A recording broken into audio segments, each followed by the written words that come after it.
Hey creative friends, welcome to my channel, and guess what? You know it, it's Canuary. I am so excited about this year's Canuary. There's so many great channels and recipes, and it's just going to be very cool. So I want you to make sure that you check out my in my description box for the links to all the channels so that you can make sure that you go over there, subscribe, and hit their little bell so you know when they're uploading videos. And just check it out, because every year this is put on by Lisa over at Sutton's Days. She does an amazing job of getting really great channels together.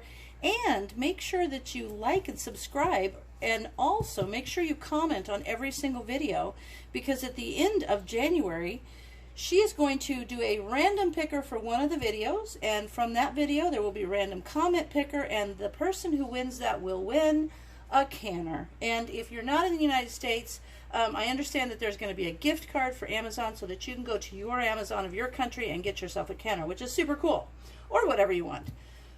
But what I'm going to do for this one, I looked at my pantry. If you looked at my video where I did my pantry, and I have tons of chicken, fish, and I've got salmon, and I've got tuna, but I don't have very much pork. In fact, I don't have any pork, and I'm super low, like down to 2 jars of beef. So I'm going to do some pork today. And I think that pressure canning meat is like the easiest thing you can possibly do. So what I did was I went and I got 15 pounds of pork at the chef store, which used to be Cash and Carry. It's where restaurant supplies, people get their things for restaurants. And all I did was I went ahead and cut a lot of the fat pieces off, and I cut it into stew-sized chunks. So I have these 2 bags that I'm going to put in my jars. I've got my canner set up. I've got my jars all hot and ready to go. And this is super easy because I'm raw packing. I don't need to add any liquid. But what I am going to do is, you can add salt, but I don't want salt. But I do want a little added flavor to the meat. So I'm going to add some of the Mrs. Dash, which is just a little herbal blend, and about a half a teaspoon, and that'll just add some flavor to the meat. So as the juices come out of the meat, they'll mix in with that herbs, and it will be awesome. So I'm going to put my little scoop of herbs in there, and now I'm going to pack these chunks of pork down in this jar. Nice, so you can see. Make sure you can see there. See how I'm just packing that in. And I've got some other meats that I'm going to do as well. And this one you need to do to a 1 inch of head space, and you don't add liquid. So 1 inch of head space is about that rim, the edge of the rim of the jar. So let me get a smaller piece here and put in there. So that looks about all right.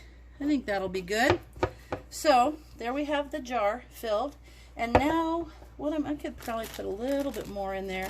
Let me get a couple of small pieces out of here to put in there. Maybe that one. There we are.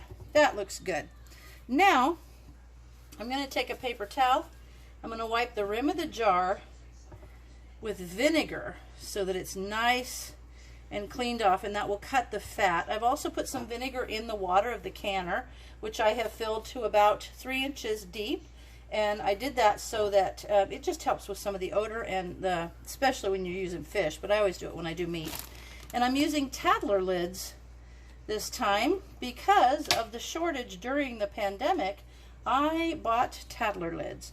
So they're a little bit different. I'm going to put that on. I'm going to put the ring down just so that it stops, and then come back a little bit so it's kind of not super tight, and it just comes back a little bit. So I'm going to put that in. When these come out, because I have Tattler lids, you're going to crank them down really tight. But for now, it's just on there. So you can see the salt or a little my seasoning in the bottom, and then just the meat. So I'm going to go ahead and do the rest of the jars, and then I'll show you what they look like in the canner. Okay, so when we talk about having the canner ready, you can see that I've got water down in the bottom of it, about 3 inches here.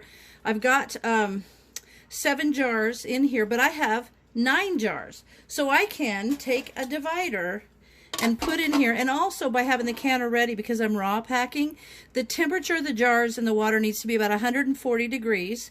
So now I can put the second level in here and put these other 2 jars, and they'll be just fine. Actually, that one's a shorter jar. Sometimes the cur and ball jars aren't the same height. So I'm going to take this out. Yeah, I can see this is a shorter jar.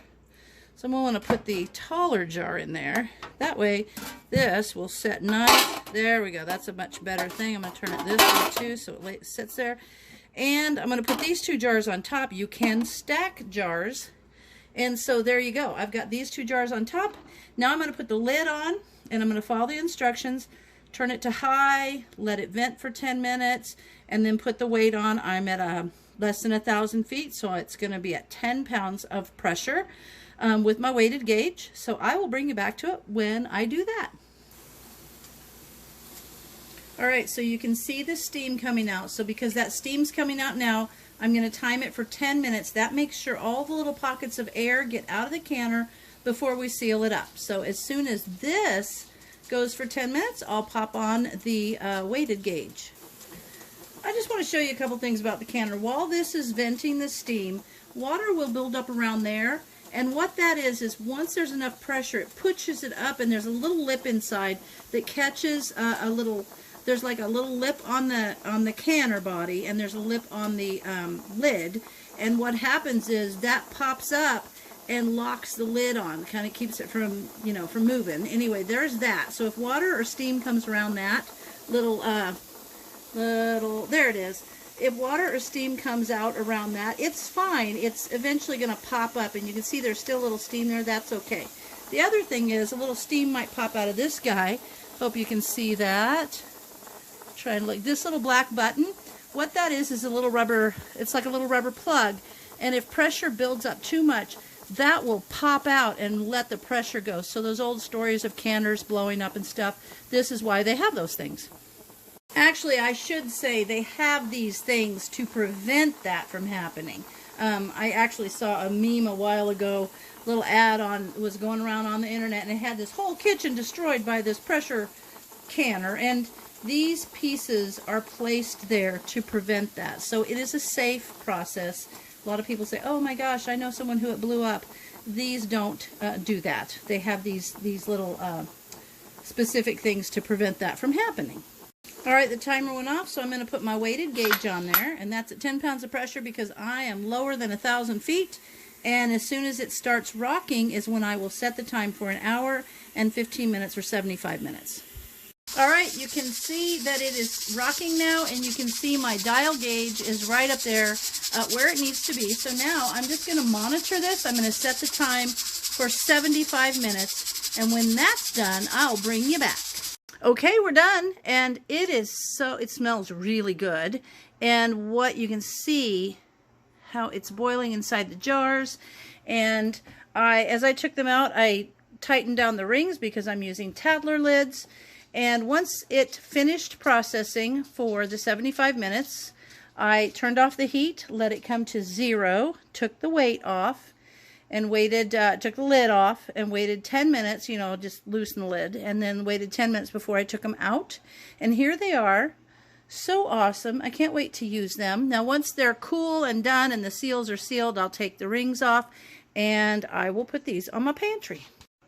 So as always, thanks for watching, and I'll see you in my next video.